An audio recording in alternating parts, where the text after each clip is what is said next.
아멘. 서신체로 오늘 우리에게 주신 하나님의 말씀을 함께 찾아볼까요? 신약 성경 로마서 2장의 말씀 17절로부터 29절 끝절까지의 말씀, 좀 긴 구절이지만 중요한 말씀이니까 저 한 절 여러분 한 절씩 번갈아 교독하도록 하겠습니다. 유대인이라 불리는 내가 율법을 의지하며 하나님을 자랑하며 교훈을 받아 하나님의 뜻을 알고 즉기 선한 것을 분간하며 맹인의 길을 인도하는 자여 어둠에 있는 자의 빛이요 율법에 있는 지식과 진리의 모본을 가진 자로서 어리석은 자의 교사여 어린아이의 선생이라고 스스로 믿으니 그러면 다른 사람을 가르치는 내가 내 자신을 가르치지 아니하느냐? 도둑질하지 말라 선포하는 내가 도둑질하느냐? 가늠하지 말라 하는 내가 가늠하느냐? 우상을 가증히 여기는 내가 신전 물건을 도둑질하느냐? 율법을 자랑하는 내가 율법을 범함으로 하나님을 욕되게 하느냐? 기록된 바와 같이 하나님의 이름이 너희 가운데 이방인 중에서 모독을 받는도다. 내가 율법을 행하면 할례가 유익하나 만일 율법을 범하면 내 할례는 무할례가 되느니라. 그런즉 무할례자가 율법의 규례를 지키면 그 무할례를 할례와 같이 여길 것이 아니냐. 또한 본래 무할례자가 율법을 온전히 지키면 율법 조문과 할례를 가지고 율법을 범하는 너를 정죄하지 아니하겠느냐. 무릇 표면적 유대인이 유대인이 아니요 표면적 육신의 할례가 할례가 아니니라. 함께 읽습니다. 오직 이면적 유대인이 유대인이며 할례는 마음에 할지니 영에 있고 율법 조문에 있지 아니한 것이라. 그 칭찬이 사람에게서 아니요 다만 하나님에게서니라. 아멘. 주님의 말씀입니다. 말씀을 주신 하나님께 감사드립니다. 다 자리에 앉으시겠습니다. 계속해서 우리 로마서 강의 오늘 세 번째 시간입니다. 우리에게 주신 말씀 가지고 할례는 마음에 받아야 합니다라는 제목으로 말씀을 증거하도록 하겠습니다. 로마서의 말씀을 함께 나누고 있는데 로마서는 신약 성경 중에서도요 난해구라고 불리는 학자들 사이에서도 이것이 이 뜻인가 저 뜻인가가 논쟁의 여지가 되는 이슈가 상당히 많은 본문이 로마서 본문입니다. 그러니까 신약 성경 중에서도 바울이 여러 가지 수사학과 여러 가지 방식으로 정성을 들여 한 절 한 절을 쓴 이 구절 가운데 도무지 해석이 잘 안 되고 어려운 구절들이 가장 많은 이 성경 말씀이 로마서라고 할 수 있고요. 맨 처음에 말씀드렸듯이 개신교의 종교개혁의 전통이 그 핵심이 가장 많이 담겨져 있는 본문도 로마서다 이렇게 이야기할 수 있습니다. 로마서는요 내가 소리내어 통독해서 읽기도 하고 큐티도 하지만 좀 도움을 얻어서 읽어야 되는 구절이 참 많은 말씀이다. 그래서 이 로마서 강의의 시간이 우리 모두에게 유익이 되는 시간 되기 바랍니다. 몇 년 전에 사김의 기도라는 책으로 유명한 가장 왕성한 미국에서 저술 활동을 하고 있는 신학자이자 목회자라 불리는 분이 우리 김영봉 목사님인데 그분이 이제 애틀랜타에 강연회로 오셨다라고 해가지고 제가 참석했던 적이 있었습니다. 강연도 듣고 참석한 분들과 대화를 나누고 또 우리 김 목사님하고도 여러 가지 이야기를 함께 나누면서 유익한 시간이었는데 제가 다른 내용은 기억나지 않고 이분의 마음이 생각이 이렇게 바뀌었구나라고 느껴졌던 대목이 있는데 그분이 평생 목회하면서 한국에서 신학교 교수로 신약 성경을 가르치던 분이었고요. 어느 날 갑자기 강단에서 교수를 내려놓고 미국에 오셔서 목회를 시작하신 분이었는데 목회하면서 가장 큰 스트레스가 뭐냐면 아무리 목회를 하고 노력을 하고 성경 공부를 해도 교인들이 바뀌지 않더라는 것입니다. 이게 본인의 목회의 스트레스라서 교인들을 달달 볶으면서 목회했는데 이제 60이 넘고 60대 중반이 되신 것 같은데 지금은 교회가 결핍이 있다. 교회가 바뀌지 않을 수 있다라는 교회의 결핍을 본인이 받아들이기 시작했다 이렇게 이야기합니다. 아무리 노력해도 교인들이 변화되지 않을 수 있다. 교인들의 결핍을 본인이 이제는 인정하기 시작했다는 겁니다. 왜 그런가 했더니 아무리 생각해도 곰곰이 고민해봐도 교회에서 설교하고 신약학자로서 평생 성경을 연구하고 가르치고 있는 자기 자신도 변하지 않는 부분이 분명히 있더라는 것입니다. 그래서 타고난 것이 있고 변화되지 않는 지점이 있지만 끝까지 그것을 위해 노력해야 되지만 남을 이제는 정죄하는 시각을 내려놓고 교회의 결핍과 교인들의 결핍과 나의 결핍을 이제는 인정하고 받아들이기 시작했다라는 얘기를 하신 게 목회도 잘하고 계신 분이고 수많은 영적인 저술을 훌륭하게 잘 쓰시고 계신 선배 목사님의 인생의 이것은 인생의 고백이다 라는 말씀으로 고백으로 듣게 되었습니다. 오늘 바울이 전한 말씀이 이런 우리와 평생 결핍과 어려움, 변하지 않는 부분을 품고 씨름하며 살고 있는 우리와 관련된 말씀입니다. 그리고 성도들에게 설교하고 양육하는 저 자신, 목사인 저 자신에게 주신 말씀이기도 하고 신앙생활하면서 나 정도 되는 교인은 그래도 좀 괜찮은 사람이다라고 여기고 있는 분이 계시다면 그런 분들에게 주시는 말씀입니다. 신약성경의 다른 본문인 야고보서 3장 1절에 이렇게 야고보 사도가 권면하고 있습니다. 세 번역으로 제가 읽어보겠습니다. 나의 형제 자매 여러분은 선생이 되려고 하는 사람이 많아서는 안 됩니다. 여러분이 아는 대로 가르치는 사람인 우리가 더 큰 심판을 받을 것입니다. 먼저 믿는 사람들, 누군가에게 신앙의 본이 되어야 되는 사람들, 가정에선 부모로 자녀들에게 신앙의 본을 보여야 되는 우리들에게 더 큰 책임이 있다는 거죠. 먼저 믿는 사람들에게 더 큰 책임이 주어졌다는 것을 기억하라는 것입니다. 그래서 오늘 말씀에 바울은요, 유대인들을 향해 우선적으로 하는 말씀이 육신의 할례를 받지 말고 마음의 할례는 마음에 받아야 된다라고 이야기하고 있는 것이죠. 오늘 말씀 먼저 선생을 자처하는 자들에게 묻고 있습니다. 오늘 말씀이 유대인들에게만 해당된다고 이야기하면 안 됩니다. 17절에 보면은 유대인이라 불리는 내가라고 시작하는 오늘 말씀에 나 자신을 한번 대입해 보십시오. 목사라 불리는 내가, 교회의 권사와 집사로 불리고 있는 내가, 교회 다닌 지 수십 년 된 것을 자랑스럽게 여기고 있는 내가, 교회의 리더를 자처하고 있는 내가, 이런 우리를 향한 사도 바울의 오늘 말씀은요, 질책으로 시작해서 질책으로 끝나고 있습니다. 이런 문체를 그레코 로만의 수사학에서는 혹평 문체다 이렇게 불리고 있는데요. 비난하기 위해서 이렇게 질책하는 게 아니라 깨우치기 위해서, 계몽시키기 위해서 질책하고 있는 어떤 문체라고 이야기할 수 있습니다. 왜 그러냐? 유대인들이 뼛속까지 바뀌지 않는 게 있었다는 거죠. 그들이 갖고 있는 율법주의, 그들이 갖고 있는 우리는 선택받은 사람이야.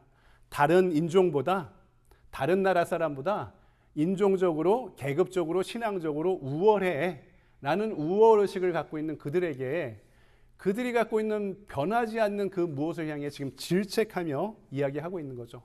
그들이 이런 마음을 품고 있던 이유가 여러 가지가 있는데 17절과 18절을 보면 그 이유가 나타나는데 세 가지입니다. 그들이 율법을 의지하고 있기 때문이고 하나님을 자랑하고 있기 때문이고 하나님의 뜻을 분별할 수 있다는 지혜를 갖고 있다는 자부심 때문이었습니다. 율법을 의지하는 게 여러분 구약 성경을 다른 말로 토라라고 불립니다.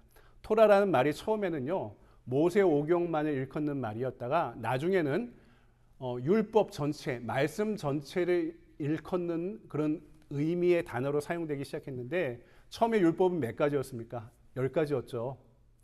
10계명이 제일 먼저 주어진 율법이잖아요. 근데 율법이 예수님 당시에는 수백 가지 조항과 조문으로 바뀌게 되었습니다. 율법 학자마저 이것을 다 알지 못할 정도로 유권 해석할 여지가 많은 이 너무나 많은 율법으로 이것이 분화되면서 사람들이 그래도 이 많은 율법은 내가 다 알고 있어 라는 자부심이 있었고요. 그리고 자신들이 선택받은 민족이라는 근거도 이 율법에 있었습니다. 그런데 예수님이 뭐라고 비판하십니까? 너희들이 율법의 형식은 알고 지켜도 율법의 내용, 율법의 핵심이 예수님은 두 가지로 줄여주셨죠. 수백 가지를 단 두 가지로 엑기스로 줄여주셨는데 하나님을 사랑하는 것과 이웃을 사랑하는 것, 그 율법의 외피만 따르고 조항만, 형식만 지키고 있지 정작 율법이 가리키는 바는 너희들이 지키지 않고 있다라고 이야기하신 것이죠. 또 하나 율법을 의지할 뿐만 아니라 하나님을 자랑하는 것, 문제될 게 없죠. 하나님을 자랑해야죠. 우리도 마찬가지죠. 신앙생활은 하나님을 자랑해야죠. 그런데 이들이 자랑하는 하나님은 살아계시고 역사하는 하나님이 아니라 자신들이 원하는 하나님, 자신들이 욕망하는 하나님이었다는 겁니다. 이 이야기를 누가 했냐면 프로이드가 이런 이야기를 했어요. 신은 없다. 프로이드가 무신론자였잖아요. 신은, 모든 신들은 사람들이 자기 욕망을 투영시킨 결과일 뿐이다. 내가 진짜 인생을 살아가며 원하는 어떤 것을 만들어 놓고 이것이 신이다라고 모두가 섬기고 있다. 모든 사람들이 그래서 신을 섬기고 있다는 겁니다. 여러분, 우리도 마찬가지죠. 교회 다니면서 신앙생활 하면서도 우리 욕망을 하나님께 투사하고 투영시킬 때가 있습니다.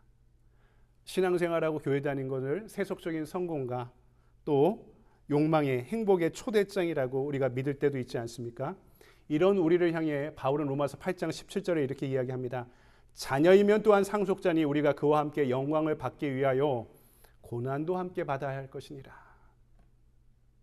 예수 때문에 우리가 받는 영광이 있는데 영광만 있는 게 아니라 신앙생활하면 반드시 뭐가 생긴다고요?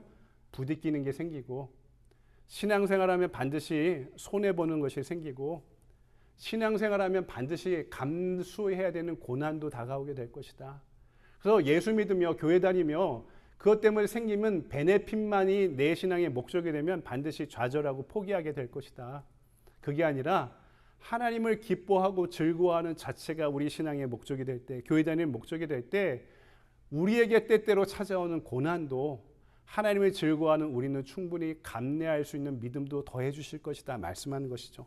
또 그들이 하나님의 뜻과 선을 분별하는 분별력이 있다. 나는 지식이 있고 분별력이 있고 지혜가 있다라고 생각했는데 그들이 선과 악을 분별하는 분별력의 결과가 무엇입니까? 고작 그들이 그동안 수천 년 동안 기다려왔던 메시아를 십자가에 달려 죽게 만든 것이 그들의 분별력, 그들의 지혜였다는 것입니다. 오늘 우리도 복음의 진리를 잘 분별하고 있습니까? 우리가 무엇이 선인지 악인지, 무엇이 하나님이 원하시는 것인지 하나님이 원하시지 않는 것인지를 우리는 잘 분별하고 있습니까? 잘 분별하고 있다면 우리는 왜 스스로 잘 변화하지 못하는 것일까요?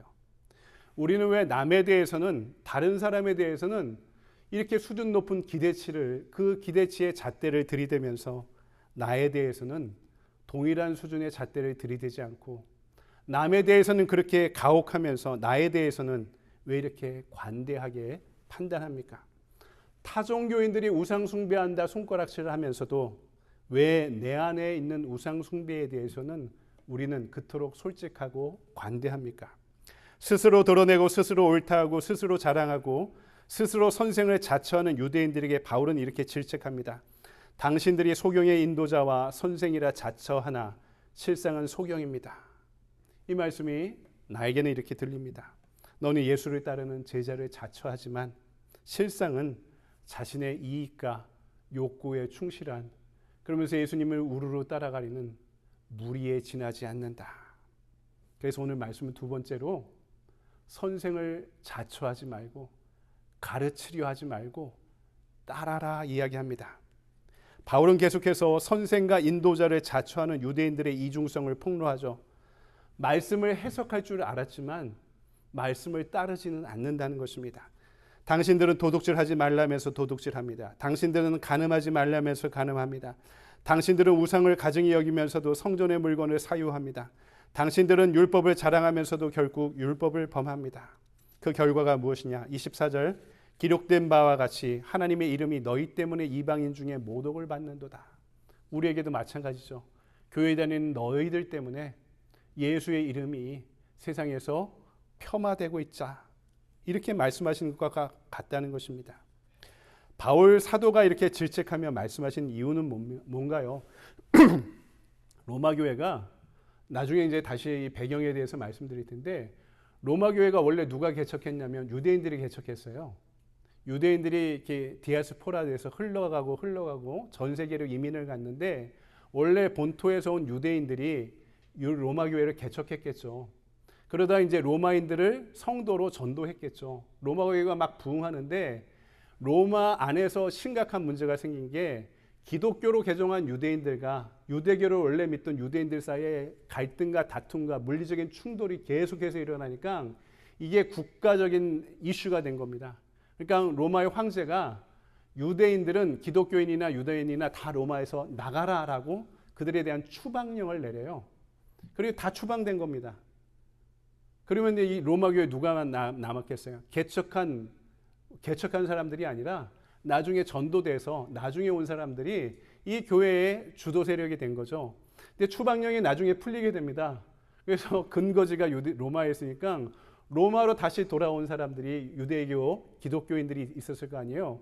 그들이 딱 하려고 하니까 재정부장도 로마인, 뭐 관리부장도 로마인, 뭐 예배부장도 로마인, 로마 교회 성도들이 교회 주도권을 다 행사하고 있는 거예요. 그러니까 내가 선생이었는데, 내가 너희들에게 복음을 가르쳤는데, 그들이 주도권 싸움이 로마 교회 안에 일어나기 시작한 겁니다. 이것만이 있는 게 아니라 먹는 문제가 또 여기서도 문제가 돼요. 모든 초대교회에 있었던 문제가 먹는 문제입니다.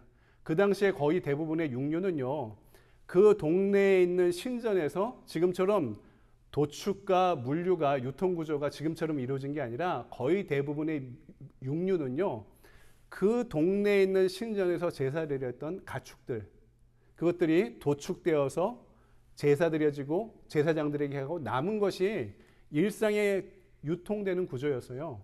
그러니까 율법의 구조를 그대로 품고 있던 유대인 기독교인들은 그것을 먹지 않았습니다. 반면에 신은 없다라고 생각했던 이방교인들, 신은 오직 하나님밖에 안 계시다고 믿고 있던 이방교인들은 그 육류를 먹는 것이 자유로웠어요. 그러니까 이 먹는 문제, 왜냐하면 예배를 마치고 식탁교제를 나누는 것까지 예배의 행위라고 이해하고 있었는데 먹는 문제와 주도권의 문제가 계속 교회 안에 있었던 겁니다. 그러니까 유대인들을 대상으로 말씀하는 로마서의 본문이 있고요, 이방인들을 대상으로 말씀하는 로마서의 본문이 있는데, 오늘 선생을 자처하는 내가라고 유대인들을 대상으로 먼저 바울이 질책하며 이야기하고 있는 것입니다. 내가 선생이다, 내가 메시아의 종족이다라고 자처하던 유대인들에게 너희들도 아니다, 너희들도 이방인들이랑 똑같다. 어떤 면에서? 예수 그리스도의 십자가로 구원받아야 될 대상에 불과하다. 구원이 너희에게 있는 게 아니야. 너희들이 아무리 잘 믿고 아브라함의 후손이고 선택받은 민족이라도 너희들도 십자가 없으면 구원받지 못해. 너희들도 하나님 앞에서 구원받을 대상에 불과한 것이야 라고 말씀한 것이죠. 종교적인 의로움이 아니라 의로우신 하나님을 믿는 믿음 안에서만 우리는 구원받을 수 있다. 지난주에 말씀한 로마서 1장 17절, 복음에는 하나님의 의가 나타나서 믿음으로 믿음에 이르게 하나니 기록된 바 오직 의는 믿음으로 말미암아 살리라 함과 같으니라. 내가 의로워서 구원받는 게 아니라 죽도록 나를 사랑하신 하나님의 신실하심, 그 의로움을만을 믿는 믿음 안에서 우리는 구원받을 수 있다는 것이 로마서가 이야기하는 복음의 핵심인데, 너희들은 그래서 복음 앞에 선생을 자처하지 말고, 바울이 또 빌립보서 2장 12절에서 어떻게 말씀하냐면, 내 구원을 완성했다 교만하지 말고 날마다 어떻게 쓰라고요? 구원받은 자는 두렵고 떨리는 마음으로 하나님 앞에 쓰라고 말씀합니다. 난 구원받았어, 난 교회 리더야, 난 신앙생활 수십 년 했어, 난 성경을 누구보다 잘 알아, 난 전도를 수십 명 했어, 이런 나에게 바울이 그게 아니야, 구원받았다 자만하지 말고 구원받았지만 그 구원을 완성하기 위해 날마다 하나님 앞에 두렵고 떨리는 마음으로 구원의 완성을 위해 쓰라고 말씀하는 거죠. 여러분, 예수님조차 스스로 선생을 자처하지 않으셨어요. 예수님은 다만 나는 선생이야, 나는 메시아다 말씀 안 하셨습니다. 다만 나를 따르라 말씀하셨습니다. 말로 하지 않고 먼저 그 길을 가시고 이루셨습니다. 그리고 스스로 가고 이루신 길을 향해, 제자들을 향해, 성도들을 향해 나를 따르라 말씀하신 것입니다. 교만이 아니라 먼저 간 자, 내가 가고 있는 진리에 대한 확신이 있는 사람만이 할 수 있는 표현입니다. 사도행전을 보면 바울이 로마로 호송되기 전에 유대의 아그리빠 왕과 총독에게 이렇게 이야기합니다. 오늘 내 말을 듣는 모든 사람도 다 이렇게 결박된 것 외에는 나와 같이 되기를 하나님께 원하나이다. 지금 제1차, 2차, 3차 선교 여행을 떠나고 예루살렘 와서 붙잡혀 있는, 그리고 로마로 이 항고해서 다시 재판을 신청해 가지고 로마로 호송될 날을 기다리고 있던 바울이 3년 동안 잡혀 있었거든요, 예루살렘에. 그리고 나중에 로마로 3년 동안 또 잡혀 감금된 상태에서 6년 만에 순교하게 되는데요. 지금 바울이 너희들도 잡혀 있는 것 외에 나와 같이 되기를 원한다. 그러니까 아그리빠 왕이 뭐라고 합니까? 너가 갖고 있는 많은 지식이 너를 미치게 만들었다. 이렇게 이야기해도 바울이 아니다. 당신도 나와 같이 되기를 원한다. 그리고 빌립보서 3장 17절에는 형제들아 너희는 함께 나를 본받으라 이렇게 이야기합니다. 내가 잘났다고 절대로 이야기하는 게 아니라 나는 예수 믿는 것에 대해서 예수를 따르는 제자로 나의 삶을 건 거에 대해서 확신한다. 너희들도 그렇게 되길 바란다. 부족한 목사의 바람도 그렇습니다. 내가 교회의 목사야. 나의 잘 섬겨야 돼. 이렇게 이야기하는 게 아니라 예수 믿고 예수를 따르는 부분에 여러분도 저와 같이 되길 바랍니다. 여러분도 당당하게 세상을 향해서 죽어가는 영혼들에게 예수 믿지 않는 사람들에게 당당하게 선포하고 고백하게 되길 바랍니다. 당신도 나와 같이 되기를 바랍니다. 그래서 바울은 오늘 마지막으로 그 길을 가기 위해서 해야 될 일이 뭐냐? 마음속에 그리스도의 표식을 지녀야 된다 말씀합니다. 유대인들이 자신의 정체성을 할례에서 찾았습니다. 남성 성기의 겉가죽을 베는 할례를 내가 남들보다 거룩하다라는 경건의 지표로 내가 선택받은 백성이다라는 언약의 표시로 이해하고 받아들인 것이죠. 그래서 이것을 자부심으로 여기고 있었던 것입니다. 근데 세상의 모든 사람들이 이런 상징을 몸에 지니기를 원해요. 결혼 반지도 그렇고 초대교회도 이런 상징이 있었습니다. 이크투스, 물고기를 이크투스라고 하는데 그가 한 절 한 절에 하나님 우리의 구세주라는 헬라어 단어가 문장들이 있거든요. 그래서 서로 그리스도인인 걸 남들에게 비밀스럽게 알리기 위해서 땅바닥에 물고기 그림을 서로 그리면서 표식으로 삼았습니다. 이게 거룩함의 상징이었죠. 부부가 결혼할 때 서로 손에 나눠 끼는 결혼 반지도 우리가 부부간의 순결을, 사랑을 간직하는 상징이잖아요. 여러분 결혼한 지 지금 몇 년 되셨습니까? 아직 결혼 반지 끼고 계십니까? 저도 한 5년은 끼고 다녔던 것 같은데요. 한 5, 6년은 꼈나? 손가락이 굵어지기도 하고 나중에는 번거롭기도 해서 손에서 내려놓습니다. 모든 표식이 시간이 지나면 의미가 변합니다. 결혼 반지도 그냥 폐물로 남는 거고요. 물고기 상징도 초대교회에서 쓴 게 지금 누가 그거 그리고 다닙니까? 그냥 자동차에 붙여놓던가 여러분 기독교 백화점 이런 데 가야지 선물로 살 수 있는 그냥 그런 상징으로 전락하고 만 것이죠. 유대인의 할례도 마찬가지였던 것이죠. 민족의 우월성, 자신의 거룩함을 드러내는 그냥 상징으로 전락하고 만 것입니다. 오늘 29절에 바울이 이렇게 말씀하죠.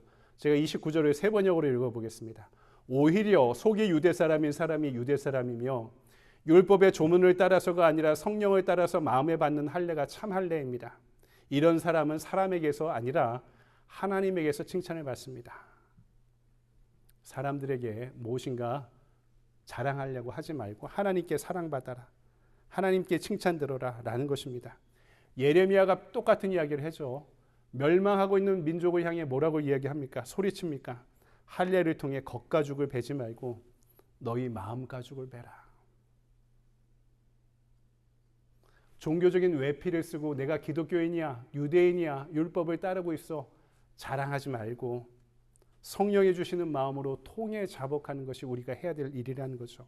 여러분 20세기 초 전 세계적으로 영적 대각성 운동이 크게 세 군데에서 일어났습니다. 미국의 영적 대각성이 유명했고요. 인도의 영적 대각성이 유명했고요. 조선의 한반도의 영적 대각성 운동이 중국과 일본에게도 전 세계적으로 큰 영향력을 발휘했습니다. 한국의 영적 대각성에 대한 여러 가지 기록이 남아 있는데 가장 중요한 인물 중에 한 분이 토마스 하디 선교사입니다. 20세기 초 북미에 어떤 운동이 일어났냐면요. 대학생들이 대학을 졸업하자마자 전 세계의 선교사로 자원하는 대학생 선교 자원 운동이 미국의 영적 대각성의 운동에 따라오는 후속 조치로 이렇게 활발하게 수만 명의 미국 청년들이요. 여러분 자녀들 생각해 보십시오. 20대 초중반에 불과한 자녀들이 한 번도 가보지 못한 전 세계 오지를 향해서 훈련받고 선교사로 파송되는 운동들이 부흥운동들이 미국에서 일어나게 됩니다. 미국은 아니고 토론토, 캐나다의 의대생으로 있던 하디도 여기에서 은혜 받고요. 의대를 졸업하자마자 한 번도 듣도 보도 못한 조선을 향해 의료 선교사로 자원받고 파송되게 되었습니다. 1890년에 결혼한 상태로 내한했는데요. 한국에 왔는데 처음에는 YMCA에 후원을 받은 YMCA 소속 선교사로 파송받습니다. 그리고 몇 년이 지나지 않아 YMCA 후원이 끊겨서 그 후원자를 찾다가 남감리회 소속으로 의료 선교를 하다가 나중에는 일반 목회로 전환하게 되었고요. 강원도 전체를 담당하는 감리사로 선교사의 사역을 감당하게 됩니다. 그런데 선교가 쉽지 않았습니다. 지금처럼 길이 있지 않아서요. 옛날에는 이 선교사들이 다니던 길들이 다 대부분 마차를 타기도 했지만 걸어 다니는 길이었습니다. 강원도는 산간 지역이 많잖아요. 옛날 강원도는 지금 한국의 강원도보다 넓었어요. 왜냐하면 지금 38선 휴전선 위에 원산 지역까지 강원도에 포함되어 있었는데 북강원도까지 포함한 강원도 전반을 매일매일 다니니까 얼마나 힘들었겠습니까? 이것만 있지 않았고요. 말이 통하지 않은 어려움도 있었고 문화적으로 감당하기 힘든 어려움도 있었고요. 본인이 의료 선교사로 왔는데요. 한국에 와서 얻은 두 딸을 잃게 됩니다. 한국에 와서 첫째 딸을 낳는데요. 난 지 하루 만에 죽어요. 약품도 없고 이 수술 도구도 변변치 않은 상황 가운데 본인이 의사였는데도 첫째 딸을 난 지 하루 만에 잃게 되고요. 둘째 딸은요. 6년 동안 같이 살다 조선에서 같이 살다가 병을 얻어 사망하게 되는데 본인이 의사였으면서도 그 딸을 고치지 못하게 되었습니다. 목회는 힘들고 교인들과의 갈등은 계속 생기고 그리고 두 딸을 잃은 아버지로서의 절망감 가운데 이 하디 선교사가 이제는 고국으로 돌아가야 되겠다. 두 손 두 발 다 들고 포기하려고 합니다. 그 당시였던 1902년 남감리의 본부로 보낸 그의 선교 보고서 일부를 제가 한번 소개해 볼게요. 지난 1년 동안 좀 나아진 면도 있기는 하지만 교인들의 영적 상태는 기대 이하입니다. 주의를 지키지 않는 이유로 징계를 받은 세례교인과 학습교인들이 여럿 있었습니다. 교인 하나는 오만방자하게 굴어 출교 처분을 했습니다. 또 한 명은 부도덕한 행위 때문에 무기한 교회 출석을 금지했습니다. 이 시기의 보고서의 특징은요. 지금도 남감리의 고등 선교부에 남아있는 선교 보고서가요. 그대로 남아있어요. 자신은 열심히 있었는데 교인들이 따라오지 못했다라는 정죄의식으로 가득 차 있었습니다. 그 다음에 1903년의 보고서인데 약간의 변화를 볼 수 있습니다. 지난해 이곳 북동부 지역 교인들의 영적 상태를 보고하면서 대부분 교인들이 기대 이하라고 말씀드린 적이 있었습니다. 지난 1년을 돌아보아도 늘 하던 일에 그다지 큰 변화는 없고 교회가 성장하지 못한 것에 대해 안타깝고 자책감이 드는 것은 여전합니다. 그러나 감사한 것은 그럼에도 목표를 낮추거나 적당하게 일을 하려는 생각을 한 번도 가져보지 않았다는 것입니다. 반대로 필요하다면 징계도 마다하지 않았습니다. 그 결과 교인 수는 좀 줄었어도 그 때문에 교회가 약해진 것은 전혀 없습니다. 우리가 일을 제대로 처리하였더니 그 안에 영적 생활의 진보를 보여주는 교인들이 생겨났습니다. 이 보고서를 쓰자 얼마 안 있어 하디는 고국으로 돌아갈 계획을 세웁니다. 선교를 포기하고 이제는 다 내려놓고 고국으로 돌아가겠다 결심합니다.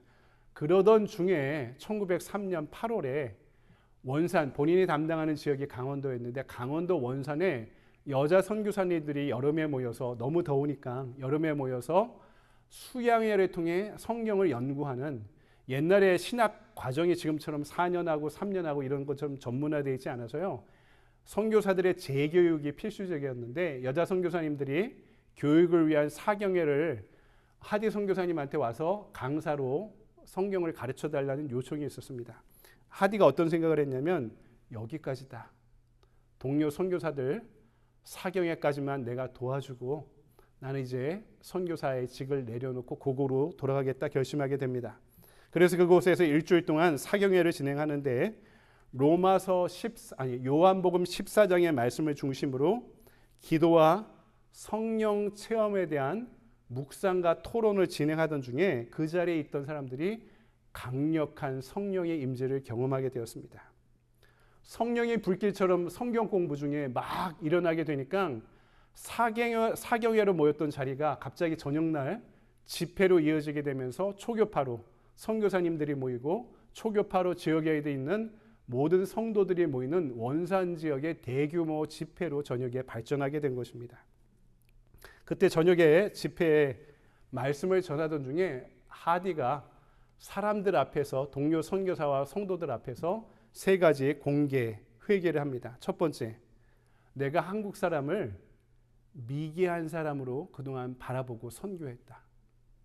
둘째, 나는 지금까지 목회하면서 성령 체험 없이 목회했다. 셋째, 나는 동료 선교사들과 한국교회 리더들을 항상 정죄하며 목회해왔다. 본인의 율법적인 태도를 공개적으로 회개합니다. 한국 교인들이 충격을 받아요. 왜냐하면 한국 사람들이 체면 문화, 유교 문화 때문에 남들 앞에 자기 잘못을 이야기하는 것에 인색했고요. 지도자가 공개적으로 자기 잘못에 대해서 이야기하는 것은 금기시 되어 왔습니다. 지금도 한국에서 기업이나 어떤 정당에 수장에 문제가 생기면 다른 사람이 대신 감옥을 가잖아요. 왜냐하면 지도자는 무흠해야 된다라는 판단이 21세기 한국 사회에도 아직까지 남아 있는데 그 당시에 선교사의 리더인 감리사가 본인의 죄를 공개적으로 이야기하고 회개하는 것에 사람이 충격을 받습니다. 그리고 나서 더 큰 충격이 주어졌는데요. 사람들이 한 명씩 그 자리에 집회에 나와서 자기 죄를 회개하기 시작한 것입니다. 그 자리에 성령의 그들이 한 번도 신앙생활하며 경험해보지 못한 성령의 강력한 불이 내리기 시작한 것입니다. 이 집회를 통한 회개운동이 이후에 일어났던 1907년 평양대부흥운동의 시발점이 된 것입니다. 1907년 평양대부흥운동의 시작이 원산의 하디의 집회로부터 시작되게 되었던 것입니다. 사랑하는 여러분, 오늘 저와 여러분은 형식적인 그리스도인입니까? 아니면 진실한 내면의 그리스도인입니까?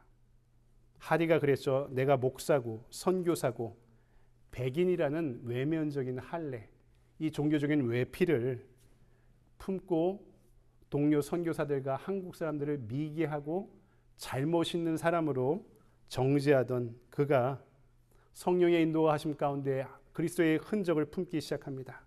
그러자 점차 그 흔적이 커지며 그를 지배해 하늘의 사람으로, 그리고 외면적 제자가 아닌 온 마음과 헌신을 다하는 내면적인 제자로 인도하기 시작한 것입니다.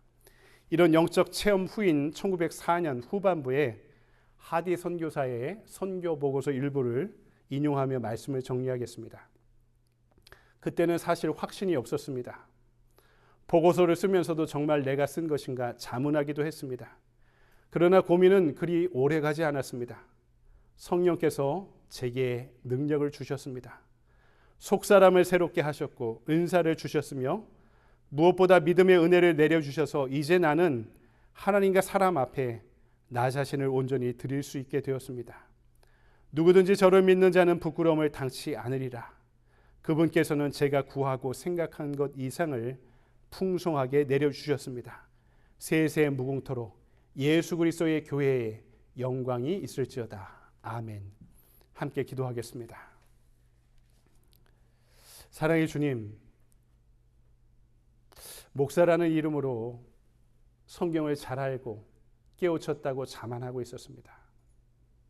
그러면서도 날마다 나에게 충동하시고 감동을 주시는 성령의 인도하심에 순종하지 못할 때가 많았습니다.